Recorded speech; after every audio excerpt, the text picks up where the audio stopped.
All right, so then photographs. So we're gonna ask for a lot of photographs, and I'm gonna harp on this again. I would highly recommend bringing extra batteries, extra memory cards, extra film, backup cameras, all this. This is again a problem that we have generally every single year.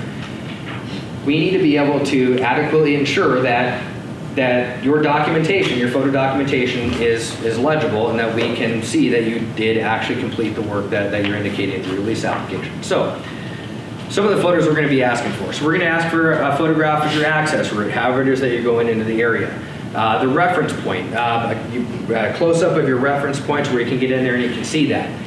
If you're having difficulty seeing it, rub some dirt on if it's a monument, rub some dirt on it, wipe it off. The dirt should stay there in the stamp and that'll give you a better picture. Again, take a rubbing of that. That'll suffice for a photograph, and that'll be very good. We can read the information off of that. So your nameplate, a close-up of the nameplate. So we want that close-up picture that shows your name, your address, corner number, all that, with the drawn over with the permanent markers so that we can actually legibly see that in the photograph. So close-up of it. We want an area shot of your monument. So if your monument, excuse me, not your monument, your corner post. So we want an area shot, so standing back some distance away, that you can see it and you can see the surrounding area, so we can see just kind of what area that monument is in. So when you're looking at your monuments, one of the really handy tools is for our ability to see what corner this is and your ability to remember what this corner is about. We always joke around about people putting gang signs in the photos and whatnot. So if I'm standing at my corner number 2, I can hold up 2 fingers over here and I'm pointing down here to the line number 3. Likewise, if this is corner number 2 and line number 1 is over this way, staying where you can actually see it. But whatever, put up your fingers and in the direction that you're actually going. So that'll help you when you get back in the field organizing those photographs, and it'll help us to determine what specifically we're actually looking at. If you're staking by yourself, you can hang a piece of paper that shows that on there, but it has to be legible to where we can see what you're actually looking at. We want photos of your brush and flag lines, so each of your brush and flag lines. So we need the photo to be legible enough that we can look down the line, see that the field work is being completed adequately, all the overhanging brush has been removed, and that there's a clear line of sight down that flag line.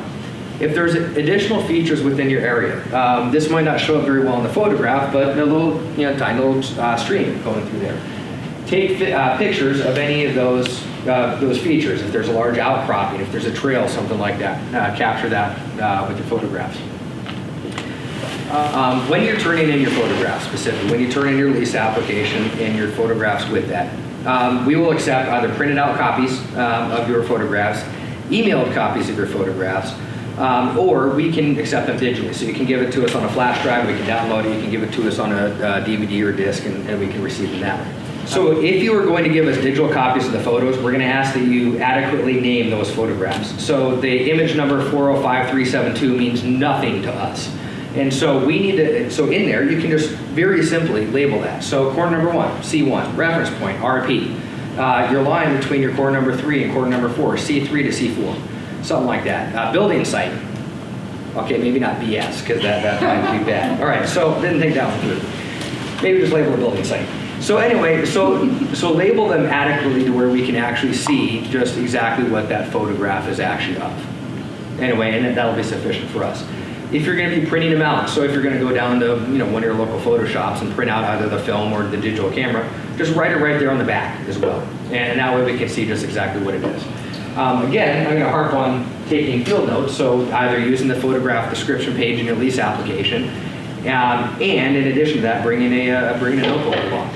Writing it down in advance is going to help a whole lot when you're coming in and you're filling out your lease application to actually get that in there, remembering what photo is of what.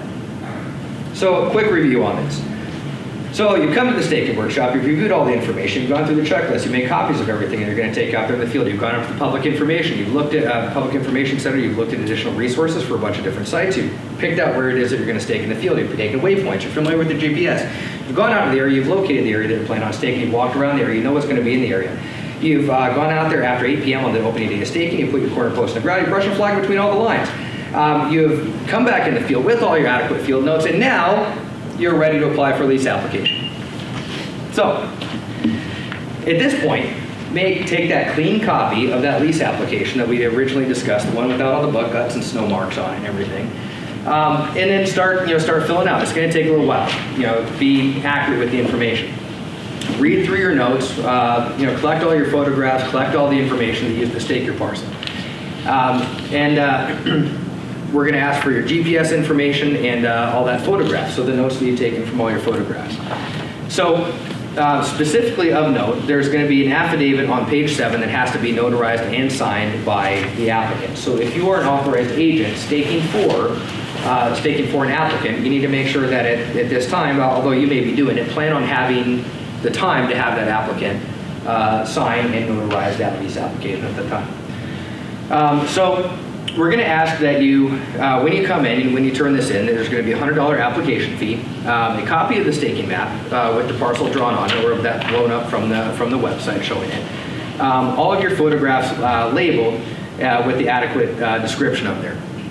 Beginning on February 17th, that Tuesday, you can apply in person. You can apply by mail.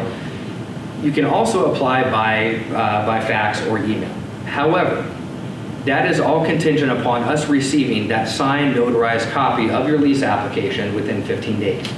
So you have to give us that information within 15 days, otherwise we throw out your lease application until we get it. So this comes into play when we're talking about priority, which we're going to get in a minute. If you are going to be staking a parcel, and it's going to take you some time to stake a parcel, so you can apply anytime between 10 a.m. on February 17th all the way up until 5 p.m. on August 17th. 17th, okay, thank you. So up until August 17th. So any time within that staking period, you can begin staking your parcel and you can stake it. The requirement is that you submit your lease application within 14 days of completing your parcel. The reason we have that is that if somebody's going out there and if there's Russian flag lines in the field and corner posts and everything, and or more specifically, if there's kind of a partially done parcel, somebody comes across that, they may want to stake in the area. So they may come into us and say, hey, I wanted to stake in this spot, but there's brushing, there's flagging, there's corner posts. I haven't seen anything show up on the map. There's no indication it's completed. They can come into us. Within 14 days, we can authorize them to stake across it. So because of that, if you're going to be going out in the area, and if you're going to start staking a parcel, we recommend, if it's going to take you a while, that's fine. We prefer that you have good, complete work to having something that's done hastily. So if it's going to take you a little bit while to do it, come in and talk to us. Let us know that you're out there staking the field. Let us know where it's at. And then that way, if we start getting questions about this incomplete parcel in the field or what's going on in this area, we have some idea as to what's going on. So anyway, so let us know if you're going to be out there. And once you're completed with your field work, then you have 14 days to do it, to turn the application in. So once applications are received, we adjudicate them or process them in the order in which they are received. And so when you come in, you turn in your application. We're going to accept your application, start working on that, just put it in the queue to start working on. But if there is a conflict or if there's an issue that we have to adjust one parcel to accommodate for another parcel, we are going to adjust, or we're going to favor that adjustment towards the parcel that was junior, so the parcel that was staked later. So that parcel is going to be adjusted before the other one is adjusted. So this comes into parcel seniority. So the first person who submits a completed lease application has seniority over a later lease application. So specifically, of note is, again, back to the conflicts, but if there's a conflict, we highly recommend that you work this out in the field. We'll work it out with the folks out in the field because A, that means that you both know what you're getting. You're not leaving up to chance because if you can't get it worked out in advance, there's a chance that neither of you might get that parcel that you're ultimately looking for.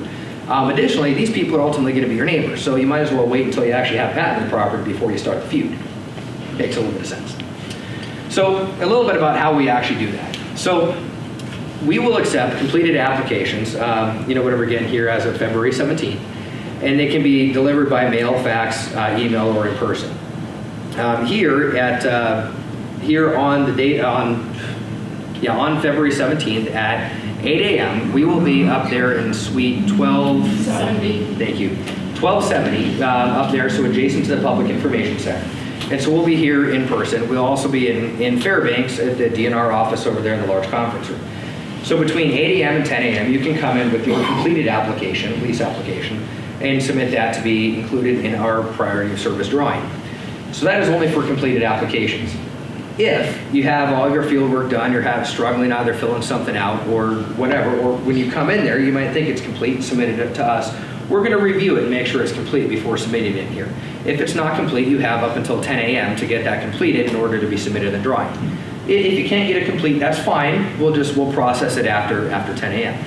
So we take all those completed applications and we combine them by area. So if there's folks that come into the Fairbanks office with the Snake Lake parcel, and there's Snake Lake folks here, we're going to be calling up on the phone, and I'm going to call up Bill Frieda and say, hey, I've got 2 Snake Lake stakers here. She said, oh, well, I've got 2 Catalina stakers here.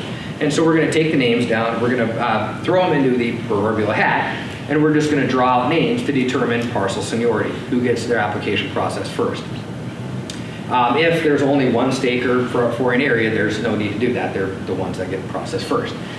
After 10 a.m., so folks that come into the office or that email, their application in or mail it in after 10 a.m., that's fine. We'll just process that in order that we've received it.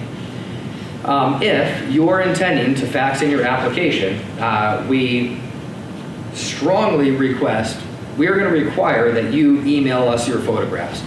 We cannot adjudicate this if the photographs do not adequately describe what it, or if they don't adequately depict what it is that they're depicting. So if we can't see the photographs, it's not of no use to us. We're going to ask that you email those photographs if you're going to be faxing the application.